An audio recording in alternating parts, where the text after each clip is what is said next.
Hello hello amis scorpions, bienvenue sur ma chaîne. Alors aujourd'hui nous allons regarder vos énergies sentimentales pour le début du mois de mai 2022. Évidemment je suis très en retard et je vous prie de m'en excuser, mais vous pouvez considérer vraiment que là c'est sur les 15 prochains jours. Allez c'est parti. Alors s'il vous plaît mes guides, pour les scorpions quelles énergies sentimentales, ok, elle est partie en fourbe celle-ci, ah bah c'était le cas de le dire. Donc là on voit une énergie de départ, d'éloignement. Vous, une personne qui décidait de s'éloigner pour retrouver plus de calme. Ok, allez. Pour vous les sagittaires, bon, deux cartes. Bon, celle-ci, on l'a vu en tout cas. On a le cavalier de bâton. Et on a la carte de la tempérance. Ici, il y a l'idée de pouvoir communiquer franchement pour pouvoir retrouver une harmonie, peut-être une harmonie dans les relations. Donc, une communication devrait arriver, ça devrait permettre de rééquilibrer, réapaiser les choses. Alors, en tout cas, c'est peut-être vers ça que vous voulez vous diriger, vous les scorpions. Bon, j'ai vu la carte, elle est tombée par terre, je vais la chercher.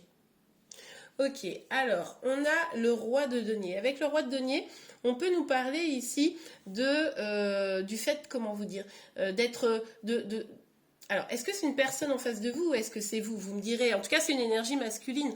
Mais c'est cette énergie masculine, du coup, qui essaye de garder bien sa stabilité, d'être posée, de se concentrer sur ses projets, de se concentrer sur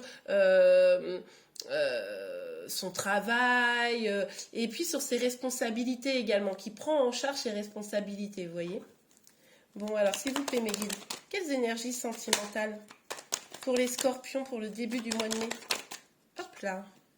Oh oui, bah dis donc, on a l'empereur. Bon, encore cette énergie masculine. Alors là, ça peut nous parler d'un père de famille, de quelqu'un peut-être aussi qui peut être un peu plus âgé que vous. On voit ici que vraiment c'est une personne qui est stable, qui est bien solide. On est sur des énergies assez de terre ici, hein.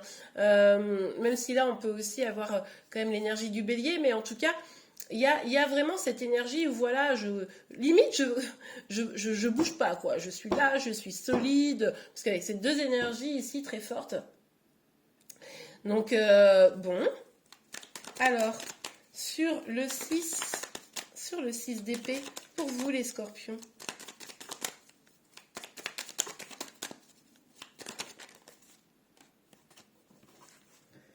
Bon, alors, peut-être que pour certains, là, certains, vous êtes un petit peu sur la défensive. Peut-être que vous tenez encore, vous avez envie de combattre, mais enfin de combattre, de pas vous laisser faire, d'avancer, etc.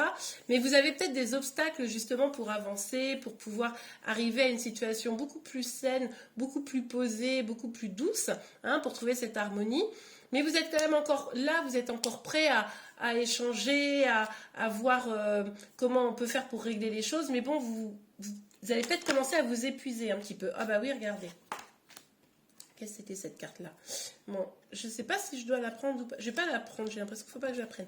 Elle était retournée, et puis celle-ci, elle s'est bien retournée, donc je préfère prendre celle-ci. Alors, on a le 10 de bâton. Le 10 de bâton, là, on voit bien que c'est important de discuter parce que le poids des responsabilités, ça commence vraiment à vous peser. Là, alors, je ne sais pas si c'est vous ou une personne en face de vous. Il est possible que ce soit une personne en face de vous. Peut-être que vous attendez de cette personne qu'elle prenne justement ses responsabilités parce que vous, à un moment donné, vous en avez marre. Mais en tout cas, il y a l'idée vraiment que là, le poids des responsabilités commence à vous peser. Le fait d'être un peu avoir le sentiment d'être seul à vous battre, ça commence à vous peser. C'est pour ça que cette communication, elle est importante pour retrouver un équilibre, une harmonie. Bon, bah c'est pas foufou, hein. Ok, on a la carte de la lune qui est tombée inversée. Là, on voit bien que effectivement, non seulement ça vous pèse, ces responsabilités, mais ça pourrait même vous amener à un petit coup de déprime, quoi. C'est peut-être aussi parce que du coup, sous couvert de ces responsabilités, vous réprimez aussi vos propres émotions, vous voyez?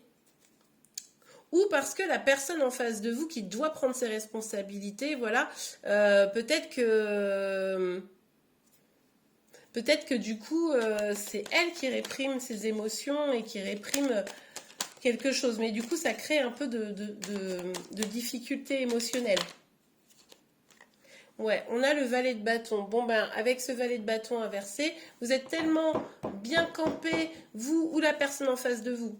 vous adapter, bien camper sur vos positions, que du coup, c'est difficile de repartir, de prendre un nouveau départ. C'est peut-être difficile aussi de communiquer. On l'a vu que cette communication, elle serait importante, intéressante, mais du coup, c'est peut-être difficile un petit peu de prendre ce nouveau départ. Et du coup, vous perdez peut-être un petit peu d'enthousiasme dans tout ça. Hein. D'accord? On l'a vu ici que c'était un peu compliqué. Alors, pour vous, les scorpions, quelles énergies sentimentales pour le début du mois de mai? Oups, là, alors attendez. Ah, mais j'hallucine. Je l'ai vu en plus la carte et puis elle s'est retournée. C'était la fécondité. L'idée que vous, la personne en face de vous, vous adaptez vraiment parce que ça peut être vous ou la personne en face de vous, vu qu'on est sur une guidance générale.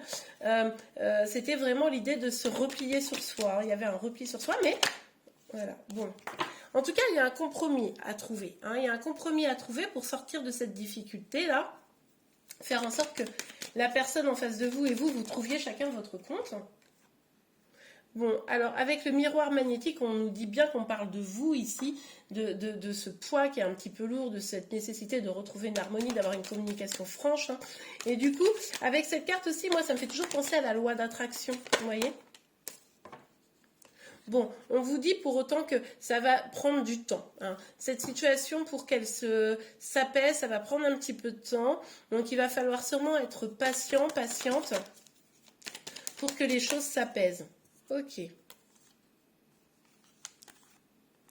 Ouais, il y a du bouleversement ici. Hein. Il y a du bouleversement, je ne sais plus où mettre mes cartes, il y en a trop. Il y a du bouleversement, mais finalement, vous voyez, c'est curieusement pour aller vers quelque chose d'assez abondant. Donc même s'il y a un petit coup de déprime, même si vous commencez à vous dire que c'est la fatalité, que vous allez pas forcément être bien pendant quelques temps, qu'il y a des choses qui sont en train de se déconstruire, des choses qui sont en train un peu de se casser la figure, même je dirais, hein, pardon. Et bien finalement, ça pourrait être aussi une étape pour aller vers quelque chose de meilleur, plus d'abondance, pour certains, ça pourrait être un problème au niveau d'argent. Pour certains, il pourrait y avoir un problème financier. Et je sais pas moi, une boîte qui se casse la figure ou je sais pas, un projet où vous perdez de l'argent, etc. Mais on vous dit que c'est peut-être un bien pour un mal et que derrière vous allez récolter. Hein. Il va y avoir une récolte derrière, quelque chose de plus abondant, donc ça c'est plutôt pas mal. Et bien voilà les scorpions, j'espère que cette guidance vous a plu et vous a aidé. Si c'est le cas, n'hésitez pas à la liker. Vous pouvez également vous abonner à ma chaîne pour être informé de tous les prochains tirages. N'oubliez pas également que vous pouvez me retrouver sur Instagram ou par mail. En attendant, je vous dis une excellente fin de journée, déjà pour commencer, et également un excellent mois de mai. Allez, à très vite.